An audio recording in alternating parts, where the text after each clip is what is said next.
দুদিন বাড়িতে বসে রয়েছি, তাতেই যেন ভালো লাগছে না, বোর লাগছে। সেই জন্য আজকে সন্ধ্যের দিকে তোমাদের অপু আর আমার মাকে নিয়ে বেরিয়ে পড়েছি একটু ঘুরতে।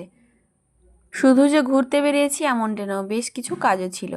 তো দেখো, প্রথমেই আমরা কাজটা কমপ্লিট করলাম, তারপর কিন্তু বৌদি ফুচকা খেতে একটু ভালোবাসে, সেই জন্য তার জন্য প্যাক করিয়ে নিচ্ছি প্রথমেই।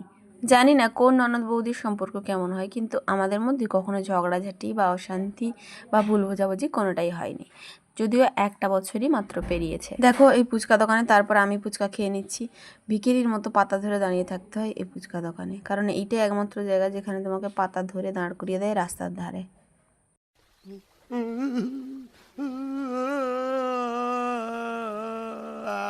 তবুও কিছু করার নেই, মেয়েরা কিন্তু সব কিছু মানতে রাজি আছে, কিন্তু ফুচকা ছাড়তে নয়। তোমাদের অপুর হাতেও ধরিয়ে দিয়েছি একটা ফুচকা, কিন্তু ও তো খেতে পারবে না, খায় না, কিন্তু দেখেই খালি বায়না করতে থাকে। আর এদিকে দেখো, ফল দোকানে চলে এসেছি ফল কেনাকাটার জন্য।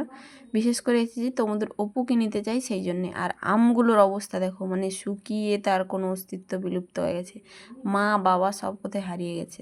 আর তোমাদের অপু এদিকে নেবে কলা, তো সেই জন্য আমরা কলা নিলাম, আরও কিছু ফল কেনাকাটা করলাম এবং ঘর আসলাম।